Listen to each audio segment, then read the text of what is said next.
Buenos días, mis queridos amigos.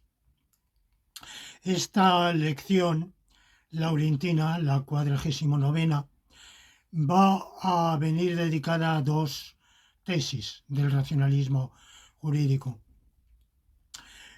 que son la 53 y la 54. Y he optado por consagrar una sola lección a ambas tesis, porque en realidad son dos caras de la misma moneda. En realidad podría haberse formulado, eh, podrían haberse formulado las dos tesis como una sola, porque la una es mirada del derecho y la otra mirada del revés. El contenido es inseparable. Lo que dice la tesis 53 es que tener un derecho a algo es que sea lícito tener ese algo o hacerlo.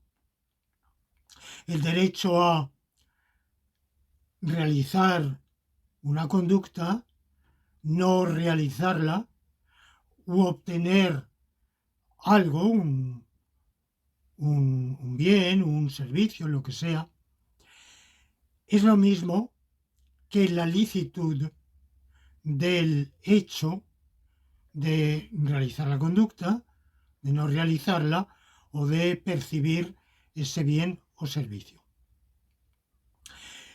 Esto, sin embargo, esta identidad entre derecho y licitud está absolutamente confundida, oscurecida, eh, adulterada en casi todo el pensamiento jurídico contemporáneo, en buena parte del pensamiento filosófico jurídico, y tiene repercusiones, esa confusión, esa oscuridad, ese embrollo, tiene repercusiones en la lógica deóntica y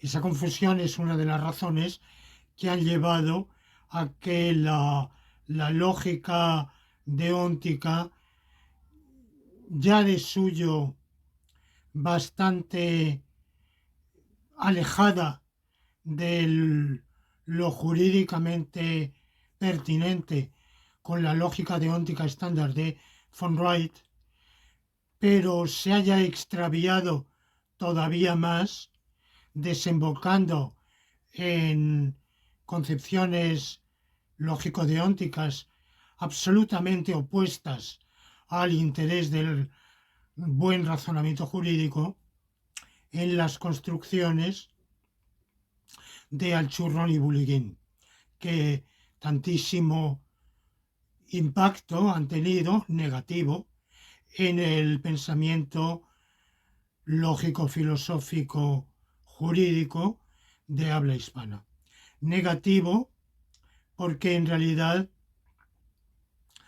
han propiciado concepciones del derecho que son contrarias a la misión misma del derecho del bien común. Por tanto, estamos ante una controversia doctrinal en la cual estos dos ilustres y meritorios filósofos y lógicos argentinos son evidentemente en el plano de la discusión teórica absolutamente respetables y merecen elogios por su esfuerzo, pero este esfuerzo no es solo que sea baldío, no lo es del todo en la medida en que nos sirve de revulsivo para desarrollar una teoría válida y de acicate, de incentivo para reaccionar contra un intento que en definitiva jurídicamente se revela no solo estéril, sino perjudicial, deleterio. De manera que son dos autores muy meritorios, muy respetables, de absoluta honestidad intelectual, ambos, hoy desgraciadamente fallecidos los dos, pero al mismo tiempo reconocer eso no nos impide señalar el camino tan poco eh, fructífero para el derecho e incluso tan extraviado con respecto a la misión misma del derecho de servicio al bien común, que, bueno, aquí la polémica no puede por menos de revestir un carácter, digamos, de misionero, si ustedes quieren decirlo así. El lógico y filósofo jurídico que se enfrenta a ese derrotero está defendiendo, en este caso yo, está defendiendo lo que considera un deber desde el punto de vista de la misión del derecho, que es ordenar la comunidad para el bien común, y del lógico y filósofos del derecho, filósofos que tienen una misión de pensar el derecho y fundarlo racionalmente para el bien común. Bueno, por tanto, como digo, en buena parte del pensamiento jurídico, filosófico y lógico jurídico de nuestros días, hay una enorme confusión al haberse querido separar lo que es tener un derecho de lo que es la licitud de una conducta. Se ha afirmado que la mera licitud no constituye ningún derecho y que el derecho sería algo más. Esta es la tesis 53. La tesis 54 nos dice que entre los derechos no los hay unos tutelados y otros no tutelados por el ordenamiento jurídico, unos merecedores de protección de los poderes públicos y otros que queden al albur de la decisión particular, pero cuya realización o cuyo disfrute carecería de protección. Bueno, esto ven ustedes que es casi lo mismo que lo anterior. Lo que pasa es que en la tesis 53 nos dice: hay licitud sin derecho, aunque se entiende que todo derecho implica licitud. Si tenemos derecho a realizar una conducta, es que nos es lícita. Si tenemos derecho a percibir un bien o servicio, por ejemplo alimentos, es que es lícito que lo recibamos. Pero en cambio, la tesis dice: la mera licitud no implica derecho. El derecho sería algo más. Bueno, en la tesis 54, el adversario doctrinal al cual tratamos de refutar aquí, viene a decir lo mismo pero con otras palabras. Donde en la tesis 53 dice mera licitud sin derecho, en la tesis 54 nos dice derecho pero sin protección, derecho débil. Y en cambio, donde decía derecho en la tesis 53, aquí dice derecho fuerte, derecho con protección de los poderes públicos. Bueno, Pues frente a ambos imaginarios distintos, lo que yo sostengo, lo que sostiene el racionalismo jurídico en la tesis 53 es que toda licitud es derecho y todo derecho es licitud. Y en la tesis 54 es que todos los derechos son fuertes, es decir, todos los derechos y por tanto todo hecho lícito merece la protección de los poderes públicos, del ordenamiento jurídico, y tiene que estar amparada por el ordenamiento jurídico en virtud de una tesis que hemos defendido precedentemente en una lección anterior, que es el principio de no impedimento. O sea que el disfrute de un derecho ajeno está amparado por el ordenamiento y está prohibida cualquier interferencia en el ejercicio de un derecho ajeno. Intentámonos, porque esa palabra interferencia, que ha sido ampliamente utilizada, por ejemplo, por el ciudadanismo de Philippe Petit, aquí cuando digo interferencia quiero decir interferencia coercitiva, una interferencia que implique violencia o fuerza, coerción, al menos fuerza en las cosas. Puede no ser violencia contra las personas, pero sí por lo menos fuerza en las cosas. Bueno, pues frente a cualquier acto ajeno de fuerza, de coerción material, del tipo que sea, que se oponga, que nos impida u obstaculice la realización de un derecho, es decir, la realización de un hecho lícito, estamos amparados por el ordenamiento jurídico. Y no solo es que lo estemos porque al legislador se le ha ocurrido protegernos, sino que la misión misma del ordenamiento jurídico, que está al servicio del bien común, implica la obligación del legislador y de los poderes públicos de tutelar, proteger, amparar nuestro disfrute de todos los derechos, sean derechos de libertad, sean derechos de bienestar, sean de acción, de omisión o de percepción. Bueno, pues este es el contenido de la lección laurentina de hoy. Espero que sea de su agrado y espero que tengan la amabilidad de hacerme llegar sus objeciones, críticas, sus comentarios, que siempre me serán de mucha utilidad.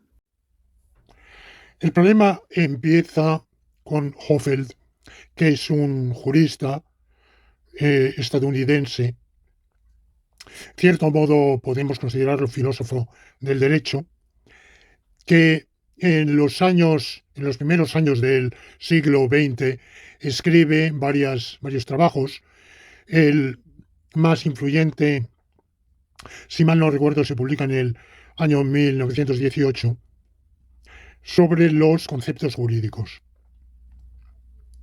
Y Hofeld introduce unos distingos que hasta entonces nadie había hecho, pero que él no inventa, no se saca de la manga por un acto de pura invención, sino que extrae de la jerga, de los textos jurídicos, de la common law, de la tradición, y produce una obra de una enorme erudición, desde luego toda ella centrada única y exclusivamente en esa tradición de la common law anglosajona.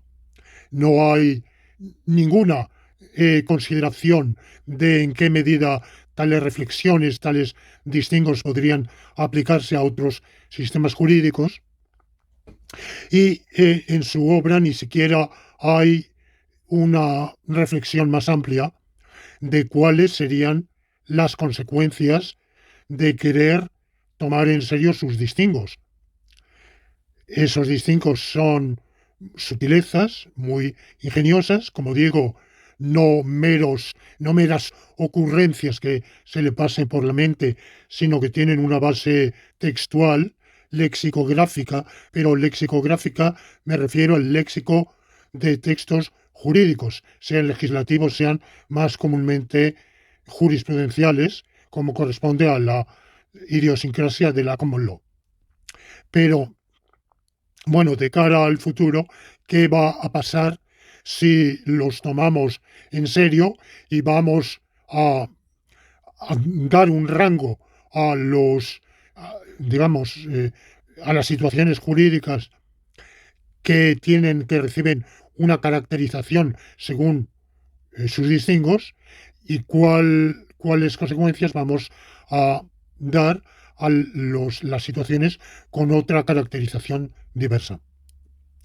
En general, también los muchísimos admiradores de esos distingos de Hofeld entiendo que se han preocupado escasamente de a dónde nos lleva, no han reflexionado o no lo han hecho debidamente sobre a dónde nos lleva en la práctica tomar en serio los distingos. Bueno, la concepción de Hofeld es bastante frondosa y elabora una pluralidad de distingos conceptuales, de la cual yo voy a prescindir aquí de toda su riqueza, y me voy a limitar a dos conceptos que él distingue, que son el de derecho y el privilegio. Como digo, él no se saca de la manga esto, sino que hay textos de la tradición anglosajona, jurídica, que efectivamente distinguen rights y privilege. Para él el derecho es correlativo de un deber ajeno, pero él no especifica cuál es ese deber ajeno. Sencillamente, tener un derecho a algo, a hacer, a abstenerse de hacer o a percibir, es el correlativo de que alguien, otro, tenga, u otros, o quizá todos, en algunos casos, tengan con respecto a nosotros el deber o bien de dejarnos hacer, o bien de dejarnos no hacer, o bien de darnos o entregarnos algo. Pero, ¿cómo se precisa ese deber? ¿Cómo ajeno? ¿Cómo se determina? ¿Qué reglas lógicas o extralógicas nos permiten fijar cuáles sean esos deberes ajenos? Eso no lo precisa Hofeld. Simplemente nos quedamos en eso. El derecho es disfrutar de un derecho, es correlativo a un deber ajeno. En el constitucionalismo liberal decimonónico, aunque hay excepciones, pero de manera general solo se consideran derechos de libertad, o sea, derechos de hacer o no hacer. Correlativos a esos derechos, que son erga omnes, son las obligaciones ajenas, que en principio se consideraron principalmente como las obligaciones del poder público, aunque posteriormente la reflexión filosófico-jurídica, llevó a pensar que los obligados no son solo los poderes públicos, sino todos los demás, nuestros conciudadanos. Derecho ajeno, ¿cuál? El derecho de no obstaculizarnos, es decir, de no forzarnos a hacer lo que no queremos o de no impedirnos coercitivamente hacer lo que queremos. Esos eran los derechos. Pero distinguiendo de ese concepto de derecho, estaría para Hofeld el concepto de privilegio. El privilegio no sería correlativo a ningún deber ajeno, sino que el privilegio de hacer algo estriba en la no obligatoriedad de no hacerlo. O sea, el derecho a una conducta activa consiste en la no prohibición de esa conducta. El derecho a no hacer algo, a una omisión, consiste en la no obligatoriedad de la conducta activa. El privilegio es, por tanto, una mera ausencia de prohibición. Pero para Hofeld, el privilegio de suyo no conlleva ninguna obligación ajena porque no es correlativo a un deber. Bueno, como digo, Hofeld realiza un trabajo de gran erudición y cita abundantes textos. Y efectivamente, en la tradición jurídica de la common law, sobre todo, para empezar, la tradición de la corona inglesa, porque de ahí partimos, el privilegio era una concesión regia que exoneraba o eximía a alguien de una prohibición general. Por ejemplo, de manera general estaba prohibido imprimir libros, folletos o cualesquiera documentos. Es decir, la conducta de impresión era una conducta tradicionalmente prohibida. Esto en Inglaterra posteriormente se modifica en el siglo XVII al obtenerse la libertad de impresión, limitada, pero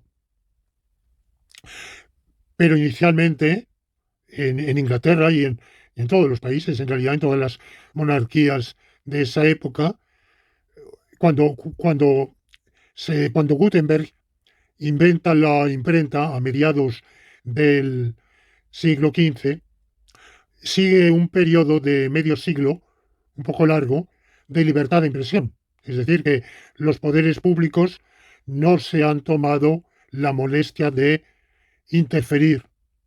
Y por tanto, los impresores, que casi siempre, casi todo lo que se imprime son o bien textos clásicos en latín, empiezan algunos en griego, o textos religiosos, la Biblia de Gutenberg. De manera que no hay gran peligro. Pero ya a finales del siglo XV, Savonarola, el gran pensador religioso y político revolucionario florentino, fue el primero en servirse de la impresión como arma de propaganda, de panfleto político religioso. Y eso hace ver al poder público la peligrosidad de la imprenta. Y por eso, desde comienzos del siglo XVI, las monarquías prohíben la impresión sin autorización expresa de la corona. Esa autorización en realidad es una exoneración, es una exención.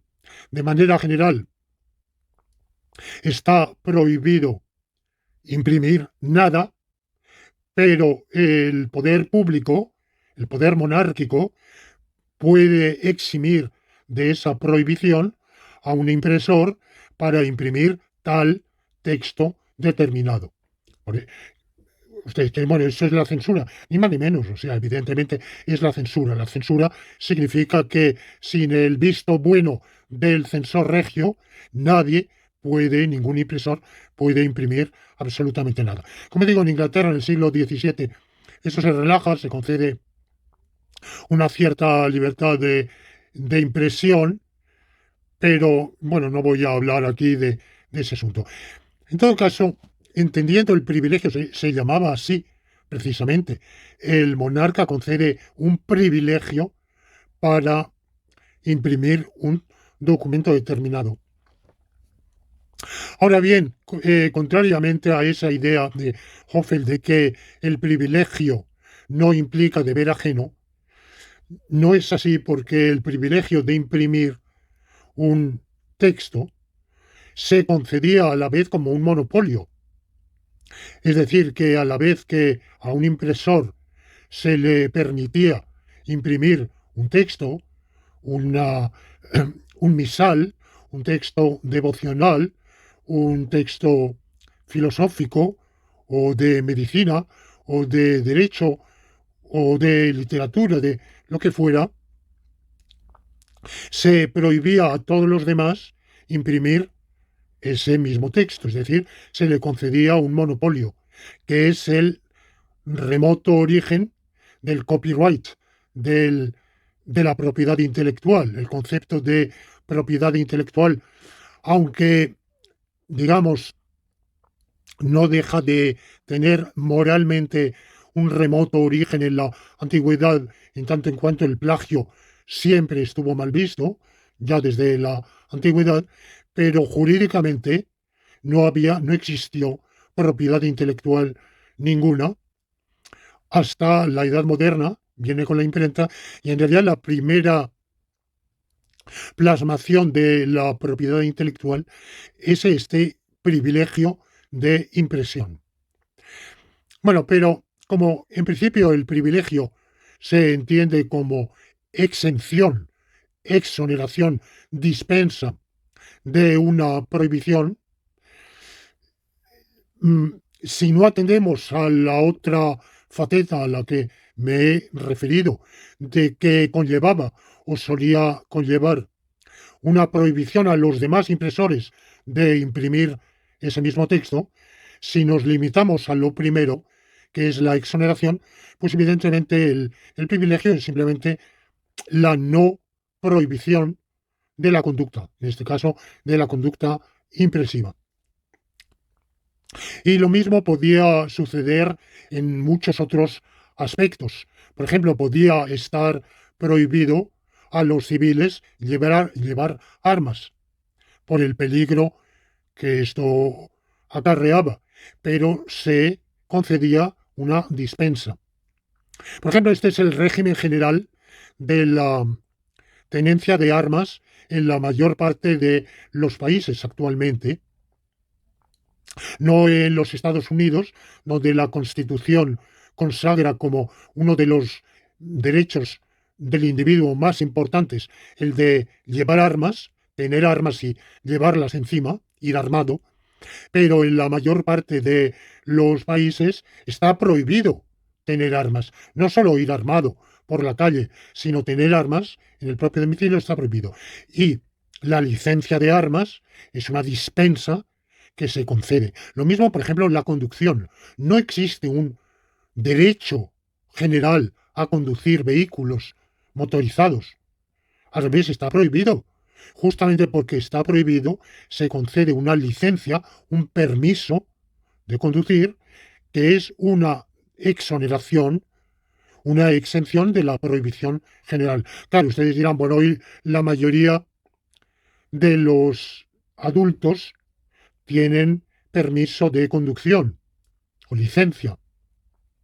Efectivamente, la mayoría lo tienen, pero sin embargo, cada uno de ellos ha obtenido esa licencia pasando unas pruebas con rigor o sin él, digamos, pruebas suficientes o insuficientes. Podemos preguntarnos, en realidad, cuán serias son esas pruebas cuando vemos la de locuras e insensateces que hacen no uno o dos, sino muchísimos conductores.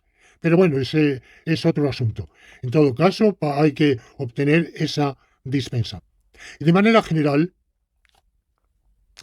cualquier dispensa o exoneración se puede ver como un privilegio en la jerga jurídica anglosajona y seguramente en otras se llamó históricamente privilegio. Lo que pasa es que no lleva razón Hofeld en que el privilegio no comporte deberes ajenos, porque si yo obtengo permiso de conducción y por tanto exoneración de la prohibición general de conducir, no me puede, o sea, es ilícito, está prohibido que alguien usando fuerza o violencia quiera impedirme conducir. Lo mismo si he obtenido permiso de armas, está prohibido a los demás impedirme tenerlas o usarlas para los fines que sean lícitos. Por ejemplo, el de caza.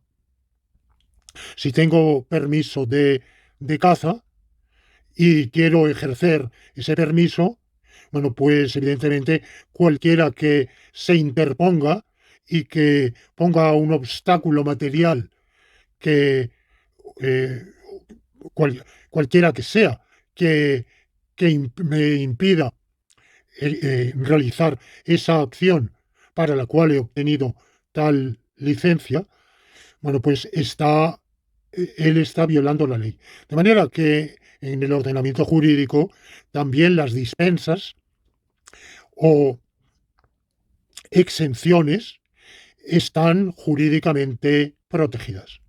Por tanto, hay una diferencia ciertamente entre los derechos universales que tienen todos, por ejemplo, los derechos constitucionales son de todos, no de unos sí y de otros no, y otros derechos, que no dejan de ser derechos, para cuya titularidad se requiere haber obtenido una dispensa, un permiso especial de la autoridad competente, sea acreditando ciertas condiciones subjetivas o ciertas aptitudes. Es decir, que evidentemente la concesión está condicionada al cumplimiento de determinadas condiciones, de determinadas conductas o de determinados rasgos que concurren en el individuo que solicita esa dispensa. Pero tanto los unos como los otros están protegidos por el derecho. De manera que no lleva razón Hoffel en ese distingo entre privilegio y derecho.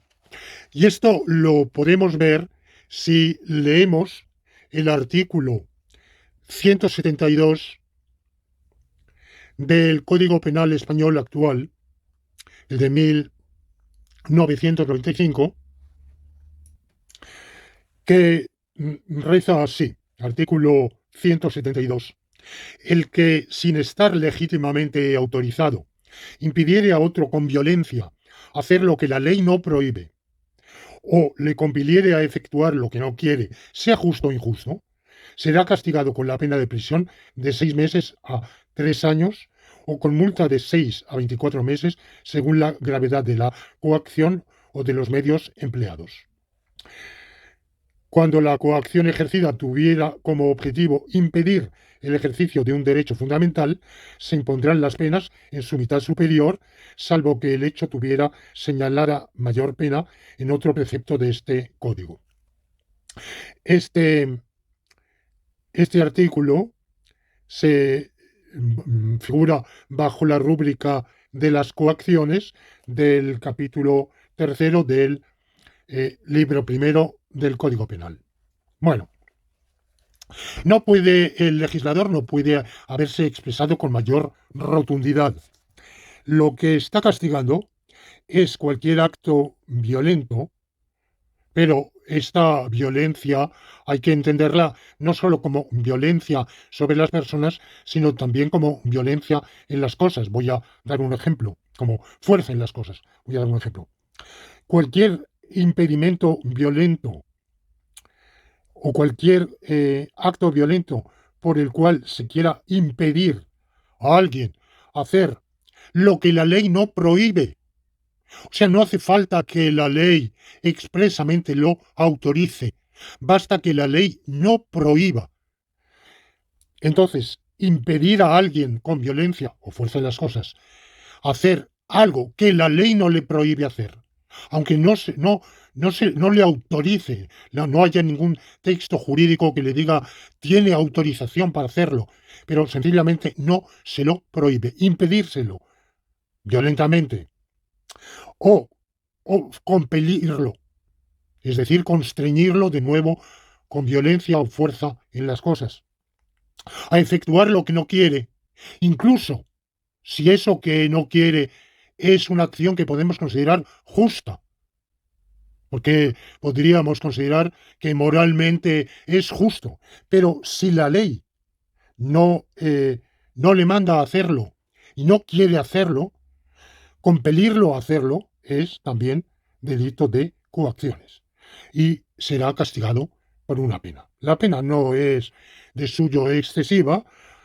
eh, pero evidentemente pueden concurrir en en el hecho tipificado en este artículo circunstancias agravantes que, que eleven el castigo en 1 o 2 grados y como el propio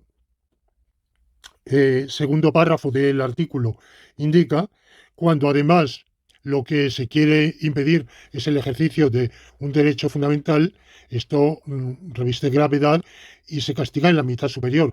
Con circunstancias agravantes se eleva en 1 o 2 grados y puede significar una pena de privación de libertad nada desdeñable. He dicho que no es. He dicho que la coacción puede no conllevar forzosamente violencia en las personas, puede ser meramente fuerza en las cosas. Por ejemplo, supongamos que un vecino que está molesto conmigo por la razón que sea, me coloca una barra de hierro en la puerta de tal manera que no puedo abrirla y no puedo salir de casa. Me quedo encerrado en mi propio alojamiento. No ha ejercido violencia en las personas, pero me impide hacer algo que la ley no me prohíbe, que es salir de casa, a pasear o a lo que sea. Bueno, pues evidentemente ese es un delito de coacciones. O lo mismo si se coloca una barricada, vivo en una calle y se ponen barricadas a los lados de la calle de tal manera que no puedo pasar, ni en un sentido ni en otro. Bueno, pues de nuevo, no se ha ejercido violencia sobre las personas, pero sí fuerza en las cosas. Es evidente que aunque el legislador no ha tomado la precaución de decirlo, pero sin duda alguna la jurisprudencia sabrá perfectamente entender que tales comportamientos impeditivos constituyen actos de violencia en sentido lato y por tanto constituyen delitos de coacciones. Y como vemos, esto se refiere a cualquier comportamiento por el cual se quiera impedir a otro hacer algo o abstenerse de hacer algo, se le impida hacer algo que la ley no le prohíbe hacer, o se lo fuerce a hacer algo que la ley no le mande hacer. Esto es extensivo también a recibir, a percibir. Si la ley no me prohíbe percibir un donativo, quien empleando violencia o fuerza o cualquier tipo de coacción material obstaculice que yo reciba ese donativo, está evidentemente cometiendo un delito de coacciones. Bueno, esto evidentemente es una lectura no literal del texto del artículo que he citado del Código Penal, pero cualquier juez lo entenderá así perfectamente. De manera que el Código Penal español, evidentemente, considera que cualquier privilegio en el sentido de Hoffeld, o sea, la mera ausencia de prohibición, está amparada jurídicamente y a los demás les está prohibido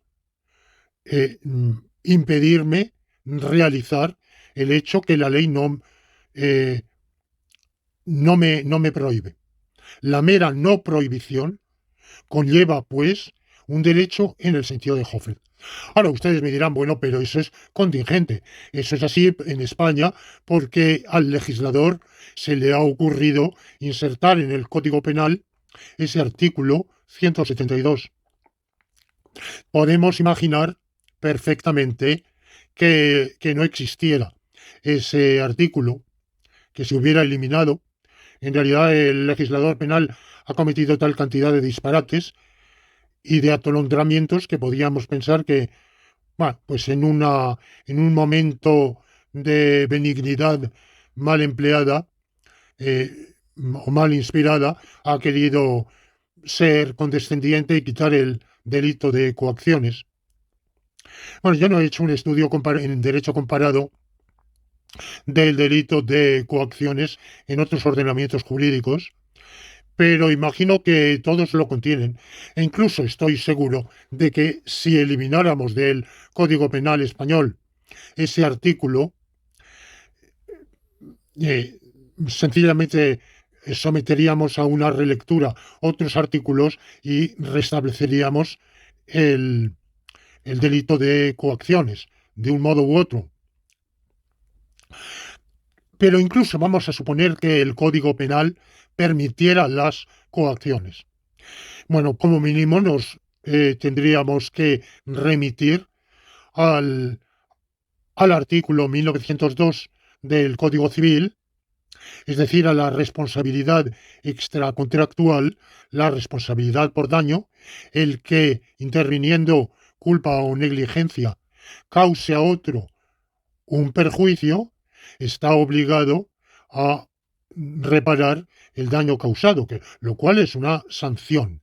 De manera que ahí el Código Civil prohíbe el daño y evidentemente quien me impide, interviniendo violencia o fuerza en las cosas, realizar una acción que me es lícita, que me es jurídicamente lícita, ese que hace eso, evidentemente me está causando un daño. Y como lo hace voluntariamente, lo hace con culpa o negligencia. Descarto el caso en que lo haga hipnotizado u otros supuestos que podíamos imaginar y que quedan para ejercicios escolares. De manera que, por lo menos, el Código Civil lo prohibiría. Ustedes pueden decir, bueno, pero ¿qué pasa si también se elimina la responsabilidad extracontractual por daño? También se abroga el artículo 1902 del Código Civil y cualesquiera otros similares. Bueno, pues sencillamente tenemos la ley de la jungla. Es decir, que a cualquiera le está permitido atacar a otro impidiéndole realizar lo que la ley no le prohíbe, usando violencia o fuerza contra los demás. Claro, si el ordenamiento jurídico consiente eso, es que consiente cualquier cosa y no hay tal ordenamiento jurídico. De manera que como mínimo habría que acudir sencillamente al derecho natural, al derecho de todos de participar en el bien común, y evidentemente mi derecho a participar en el bien común está y queda conculcado gravemente cuando me impiden hacer lo que la ley no me prohíbe. Porque el bien común, ya hemos dicho, tiene una doble faceta, libertad y bienestar. Participamos de él en esa doble faceta, pero la faceta de libertad quedaría completamente anulada si actuaciones que la ley no nos prohíba nos las pueden impedir usando fuerza o violencia los demás porque les dé la gana. O sea, si carecemos de toda protección en el orden civil, penal o cualquier otro. Y por tanto, si a cualquiera le está permitido atacar a cualquier otro. En realidad, ustedes recuerdan cómo para Hobbes el pacto fundacional de la sociedad consiste en salir de esa situación de lo que él considera el estado de naturaleza, en que cualquiera puede atacar a los demás y cada uno tiene derecho a donde alcancen sus fuerzas. De manera que si soy fuerte y en la medida en que sea fuerte para defenderme, tengo el derecho a eso que puedo defender con mis puños, y en la medida en que pueda atacar a otros o adueñarme de sus bienes, tengo derecho a hacerlo porque me lo permiten mis fuerzas. Ese sería el imaginario estado de naturaleza, y el pacto social consiste en la prohibición generalizada de atacarse y en confiar a una autoridad constituida el privilegio de mandar qué se puede hacer y qué está prohibido hacer. En él sobreentendido que Hobbes explicita que todo lo no prohibido queda autorizado, pero siempre con esa salvedad de que hemos salido del estado de naturaleza por el pacto social y que ese pacto social nos obliga a no atacar a los demás, por tanto a no impedirles hacer lo que la ley no les prohíbe.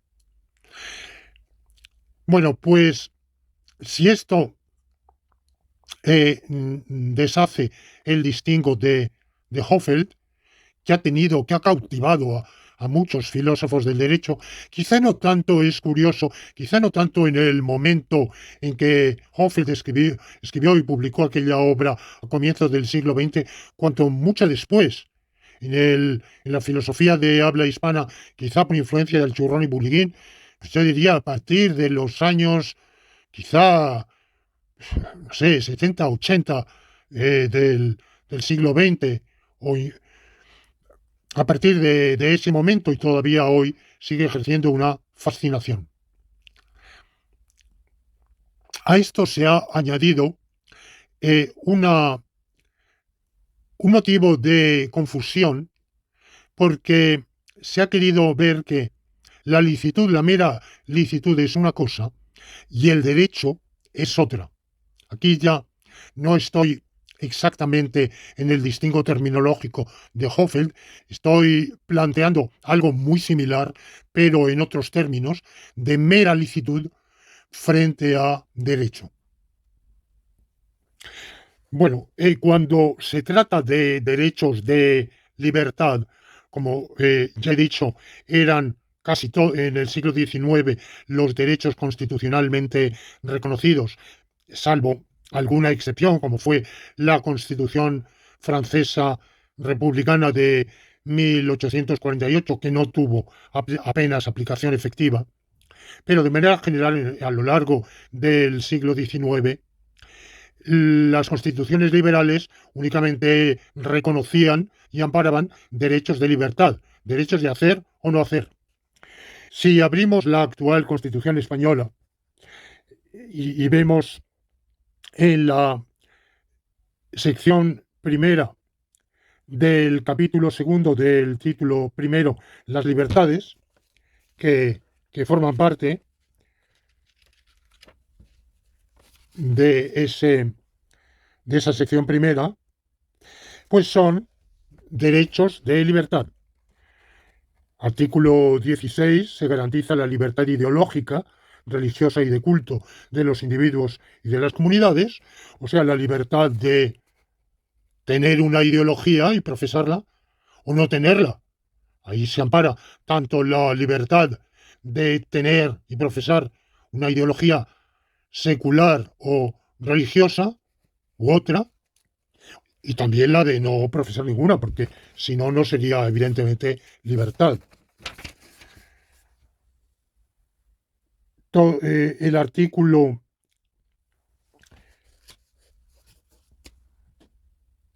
19. Los españoles tienen derecho a elegir libremente su residencia y circular por el territorio nacional. Bueno, son libres de circular y de no circular, evidentemente. E incluso son libres de elegir su residencia, pero serían libres de vivir en la calle, de no tener residencia, de carecer de techo. De hecho, hay miles de personas que carecen de domicilio y la Constitución no se lo prohíbe, evidentemente. Dudo que haya muchos que carecen de domicilio voluntariamente. Pienso que son las circunstancias, las desgracias, las que los han llevado a esa situación, pero en todo caso, tener una residencia es un derecho de libertad. El artículo 20 se reconoce y protege el derecho a expresar y difundir libremente los pensamientos, ideas y opiniones mediante la palabra, el escrito o cualquier otro medio de reproducción, a la producción y creación literaria, artística, científica, a la libertad de cátedra. El artículo 24 reconoce el derecho de reunión pacífica y sin armas, pero es un derecho de libertad. Nadie está obligado a reunirse. El derecho de asociación del artículo 22. Todos estos derechos de libertad son derechos de hacer o no hacer, según lo que uno quiera. Y por tanto, en ellos está claro que el derecho es lo mismo que la licitud. Es igual decir que nos es lícito reunirnos que decir que tenemos derecho a reunirnos. Ahora bien, aunque es lo mismo, quiero precisar lo siguiente. Los filósofos del derecho, desde comienzos del siglo XX, desde una obra seminal que se publicó a comienzos del siglo XX, de The Meaning of Meaning, distinguimos tres facetas del lenguaje: la sintaxis, la semántica y la pragmática. La sintaxis tiene que ver con la relación de unos signos con otros, particularmente con su engarce en las frases o en los textos, como unas partes de la oración se engarzan con otras, unas oraciones subordinadas se engarzan con las principales o las coordinadas entre sí, y así sucesivamente. A todo eso, que desde el punto de vista lingüístico no se llamaría sintaxis, sino más bien sintagmática, bueno, filosóficamente se lo llama sintaxis. Luego está la segunda faceta, que es la semántica, que es, para decirlo simplificadamente, la relación entre palabras y cosas, entre oraciones y hechos, entre el lenguaje y lo extralingüístico. El lenguaje, las relaciones de significado.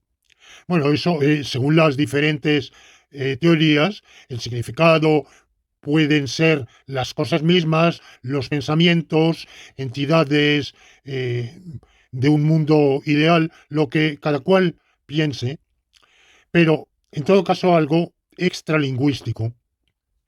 Y de eso se ocupa la semántica. Para simplificar, diré, la semántica se ocupa de la relación entre oraciones y hechos, entre palabras y cosas. Y finalmente está la pragmática, que se ocupa de la relación entre los signos lingüísticos y los hablantes, el locutor y el interlocutor, el hablante y el destinatario o los destinatarios del mensaje. Y por tanto, en la pragmática intervienen también factores como la oportunidad, la estilística, la conveniencia. Entonces, hay expresiones que semánticamente pueden ser equivalentes, pueden tener la misma denotación, pueden significar lo mismo, y sin embargo, pragmáticamente no ser equivalentes, porque según el tipo de expresión involucrada o el contexto oportuno, se emplea una expresión o se emplea otra expresión. Cuando se dice que tal individuo tiene derecho a tal acción. En principio, ¿qué es un derecho? Un derecho es la licitud de de un hecho. Decir que el individuo X tiene derecho a la conducta A quiere decir que esa conducta es una conducta lícita. Una conducta es un hecho. Ya sabemos que las situaciones jurídicas consisten en que un determinado estado de cosas posea una determinación deóntica, o bien la de licitud, o bien la de prohibición, o bien la de obligatoriedad. Eso es una situación jurídica. La licitud de una conducta es una situación jurídica. Cuando esa conducta, ese hecho, puede involucrar a varios individuos, a uno, a dos, a muchos. Cuando decimos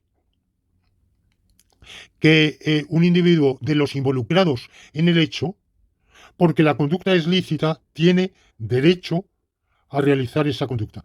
Bueno, pues lo decimos cuando ese individuo es un sujeto de derecho, es decir, es alguien amparado por el ordenamiento jurídico y al cual el ordenamiento jurídico reconoce como titular, como miembro de la comunidad jurídica.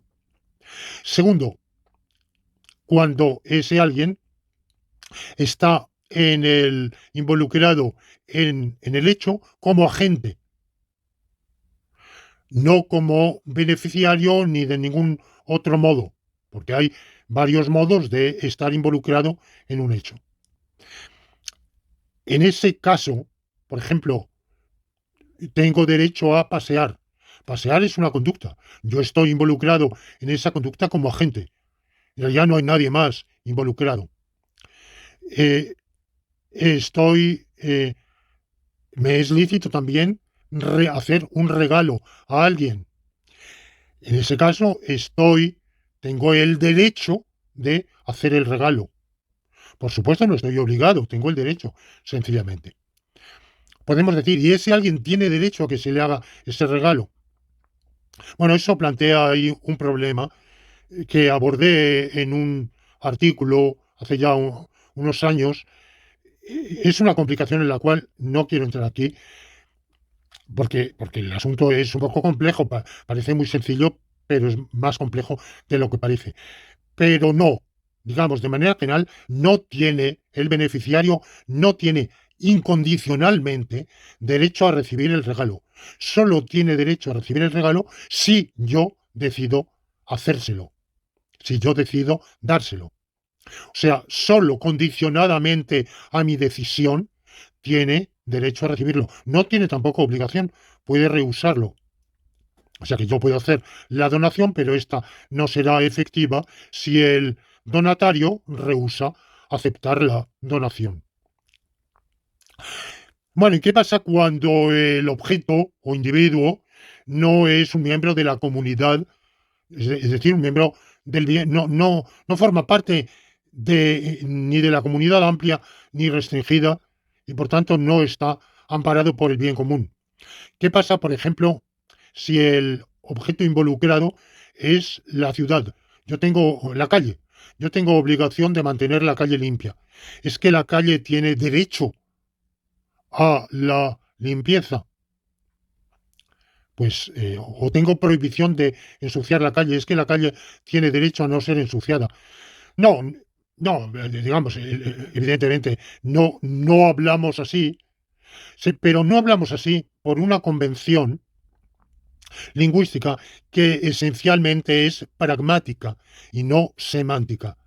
Es que cuando no el elemento individual involucrado no es un miembro de la comunidad jurídica, sencillamente no vamos a decir que tiene ese derecho.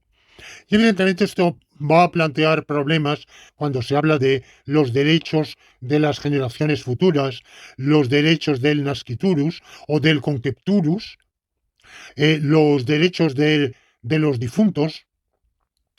Bueno, pues según la concepción que tengamos, de la comunidad diremos que tienen o que no tienen derechos. Hay muchos que afirman los difuntos no tienen ningún derecho, su personalidad se ha extinguido, el Código Civil dice la personalidad se extingue con la defunción y sin embargo nosotros tenemos obligaciones para con los difuntos. Por ejemplo, la no profanación de cadáveres, el cumplimiento del testamento. Hay obligaciones para con los difuntos sin que estos tengan derecho. Bueno, yo pienso que esto depende de la concepción que tengamos, porque si tenemos una concepción amplia de la comunidad política que abarca generaciones pasadas, presentes y futuras, entonces tenemos evidentemente, no solamente tenemos obligaciones, sino que aquellos para quienes tenemos esas obligaciones tienen también derechos. Bueno, esto, ya he dicho, parece más sencillo cuando hablamos de derechos de libertad, pero insensiblemente me he deslizado al terreno de los derechos de bienestar. La sección segunda del capítulo segundo del título primero de la Constitución española establece una serie de derechos que son derechos de bienestar, tales como el derecho a un puesto de trabajo, un derecho al trabajo, a una... No lo formula como derecho a un puesto de trabajo, sino derecho al trabajo, pero evidentemente quien carece de sus propios recursos para montar una empresa, el único modo de disfrutar del derecho a trabajar es derecho a un puesto de trabajo, el derecho a una vivienda digna, el derecho a la atención sanitaria, derecho a la salud, de manera que hay una serie de derechos de bienestar, que son derechos de prestación. Estos derechos de prestación obligan a alguien a darnos o a hacernos algo. Y aquí se puede decir, bueno, esto claramente no es lo mismo que la licitud. El que yo tenga derecho a un puesto de trabajo no consiste en la licitud de que haya un puesto de trabajo al cual yo acceda. Bueno, pues justamente lo que yo sostengo es que sí, es exactamente lo mismo decir que tengo derecho a un puesto de trabajo que decir que me es lícito tener un puesto de trabajo. Porque decir que me es lícito quiere decir, cuando se dice lícito, se está diciendo incondicionalmente lícito.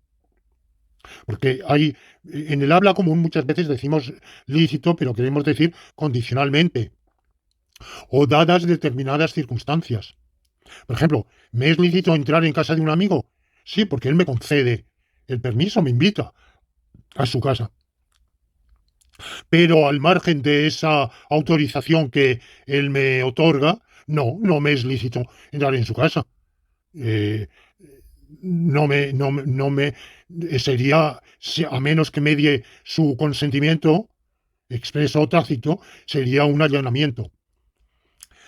Cuando hablamos en los términos estrictos, rigurosos en que estamos hablando ahora, de la licitud de que yo tenga un puesto de trabajo, es de la licitud de que exista un puesto de trabajo al cual que yo desempeñe, estamos hablando de la incondicional licitud. Y la incondicional licitud de que exista tal puesto de trabajo es exactamente lo mismo que decir que yo tengo derecho a que exista un puesto de trabajo que yo pueda desempeñar. Esto no quiere decir que de hecho exista el puesto de trabajo. Quiere decir que por el principio de no impedimento, por la regla que ya estudiamos de que a los demás se les prohíbe impedir el disfrute de un derecho propio, que está prohibido impedir la existencia de ese puesto de trabajo. ¿Y cómo se impide la existencia de un puesto de trabajo? Sencillamente se impide por acción u omisión si los poderes públicos no llevan a cabo la política a que los obliga la Constitución encaminada al bienestar a la satisfacción de todos los derechos constitucionales, o cuando los dueños de los medios de producción no los ponen en funcionamiento de manera que se pueda dar satisfacción, pudiéndose, a ese derecho al trabajo. O cuando no desarrollan las fuerzas productivas de manera que se desemboque en ese resultado que sería la satisfacción del genuino derecho constitucional al trabajo.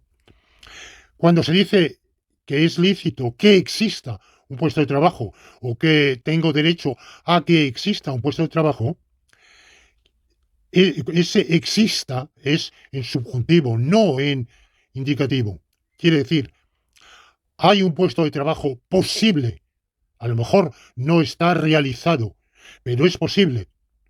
Es posible e incumbe la realización, la actualización efectiva de esa posibilidad, incumbe a los poderes públicos mediante la política económica, socioeconómica adecuada, y a los dueños de los medios de producción mediante una utilización empresarial de esos medios que conduzca a ese resultado. Por tanto, efectivamente, la licitud es lo mismo que el derecho, tanto en derechos de libertad como en derechos de bienestar. Y por último, es que hay derechos débiles no protegidos. Y de nuevo, es una variante de lo mismo. Hay una serie de autores, de colegas que dicen, bueno, pues ciertas conductas no prohibidas por la ley serán derechos, pero lo son en un sentido débil. Es decir, que la ley no se lo prohíbe y los agentes de la autoridad no se lo prohíben, pero tampoco lo amparan, de manera que usted, si lo hace, es a su propio riesgo y ventura, porque nada impide a los demás obstaculizar su conducta si quieren. Bueno, yo creo que esto ya lo he refutado anteriormente. Un ordenamiento así sería la ley de la jungla. Se me ha puesto el ejemplo del suicidio. En otro tiempo el suicidio estaba penalizado, de manera que un suicidio fallido, un intento de suicidio frustrado, estaba castigado incluso con la pena de muerte. Podía estarlo en algunos casos. Evidentemente por modos de ejecución más dolorosos y penosos que los que el suicida hubiera deseado. Asimismo, por ejemplo, al condenado a muerte, saben ustedes que la pena capital no solamente sigue existiendo hoy en una serie de países del mundo, incluyendo los Estados Unidos, es decir, el país más rico y poderoso del planeta, y muchos otros. En algunos está en suspenso, pero se aplica en una serie de países, pero incluso en otros, donde hoy sería inconcebible, pero en Francia, por ejemplo, fue bajo la presidencia de Mitterrand en 1982 aproximadamente, cuando, por iniciativa del ministro de Justicia Badinter, se abolió la pena capital. En España, pues fue la Constitución de 1938, pero todavía permitía la pena capital en caso de guerra para delitos militares. De manera que la pena capital ha existido hasta recientemente. Y existe. Bueno, pues en Francia, por ejemplo, al condenado a muerte le estaba prohibido suicidarse. ¿Por qué? Porque era sustraerse al ejercicio de la vindicta pública por la guillotina. Es decir, escoger él mismo. Hubo casos de condenados a muerte que quisieron frustrar al poder público el ejercicio de esa vindicta pública y se envenenaron, ingirieron veneno en el camino al cadalso y por tanto ya solo se podía guillotinar a un cadáver, lo cual era una frustración. Bueno, el, posteriormente el Código Penal siguió considerando el suicidio un delito, pero con penas menos severas, y actualmente el Código Penal ha despenalizado el suicidio. Sin embargo, el auxilio al suicidio y más aún la incitación al suicidio están penados, lo cual plantea un problema de que si el suicidio es una conducta lícita, ¿cómo así está prohibido a los demás auxiliar a esa conducta lícita? Dejemos de lado la inducción al suicidio, que es quizá un poco más compleja, pero el auxilio, pues evidentemente plantea problemas. Y yo reconozco que esto hace del suicidio un caso muy difícil, jurídicamente muy espinoso, y que resulta algo cuestionable decir si está permitido o no está permitido jurídicamente. Está en un limbo de semi-permisión. Pero algunos me han dicho, aunque el suicidio es lícito, porque está despenalizado y no hay nada en el ordenamiento jurídico que lo prohíba, sin embargo, impedir a alguien suicidarse puede ser una conducta lícita.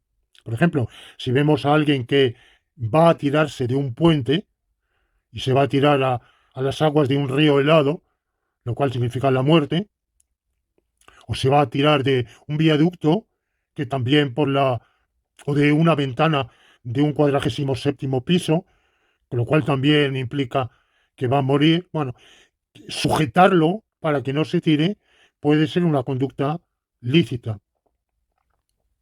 Y por tanto ahí tendríamos una conducta lícita, un derecho débil, pero un derecho no protegido, es decir, que no nos protegería frente al impedimento ajeno.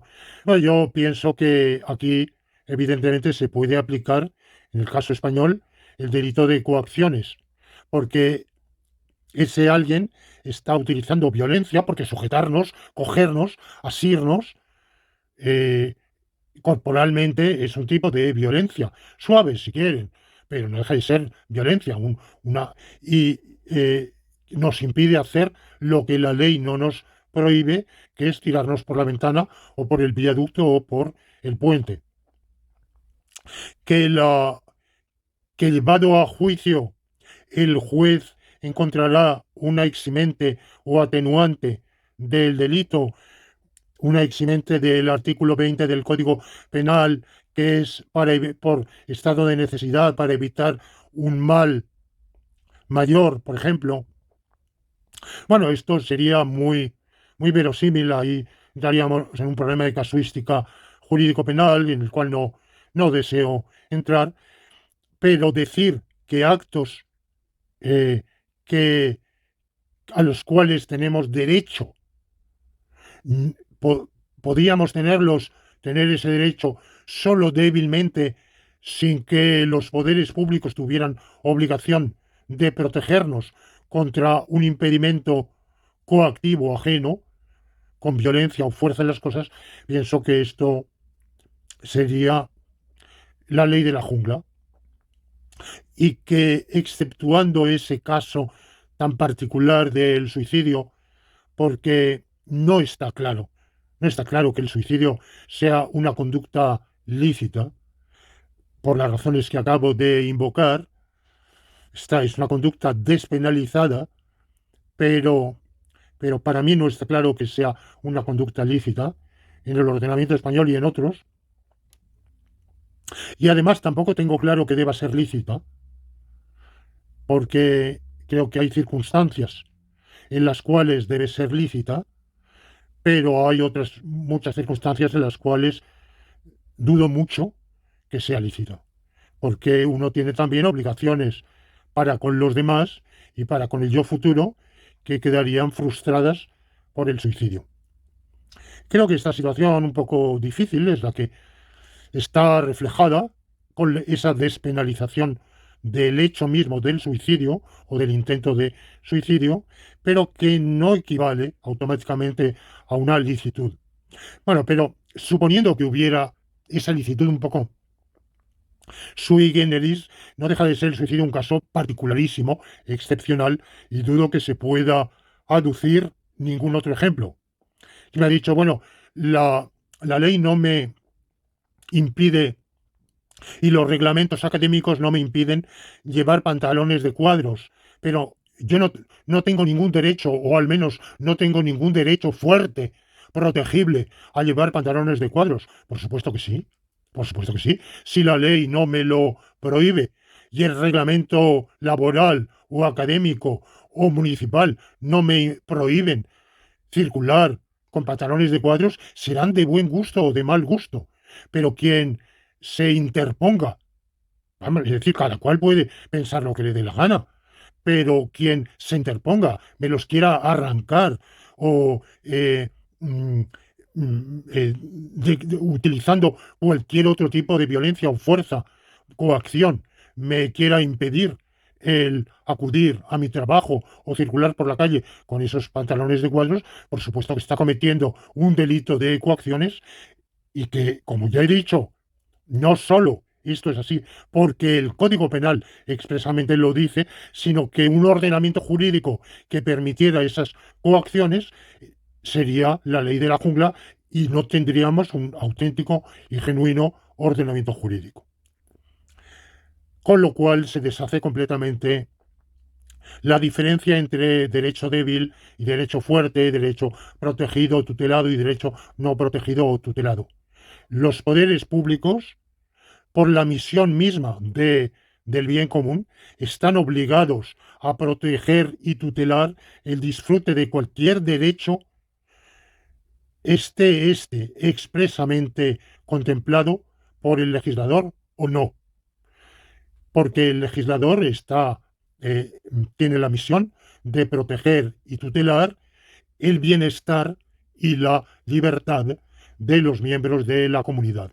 Y esa libertad conlleva la libertad de hacer sin que nos impidan por ningún medio violento o coactivo lo que queramos, dentro de los límites que marque la propia ley, que marque el propio ordenamiento jurídico.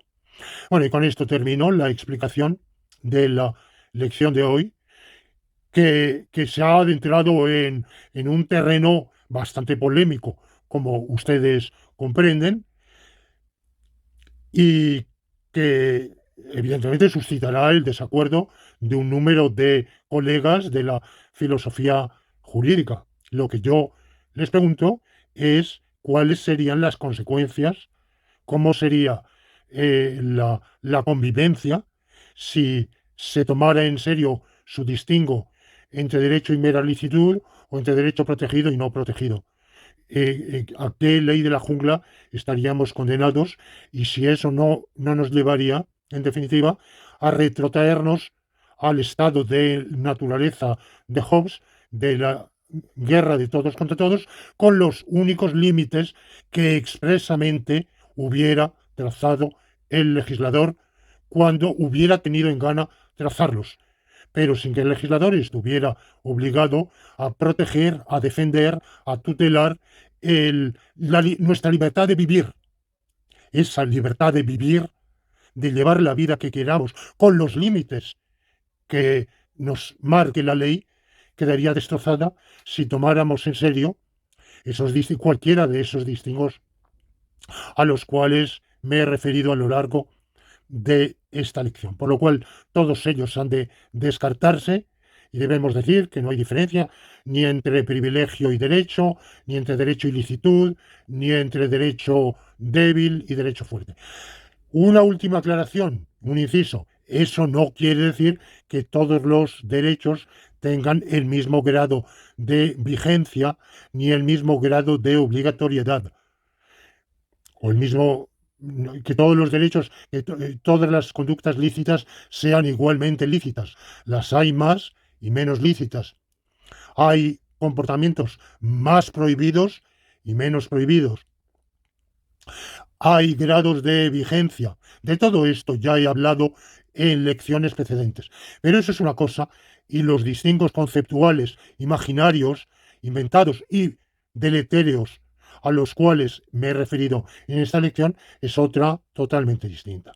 De manera que con esto termino y les doy cita si tienen la amabilidad de seguirme para la próxima lección laurentina.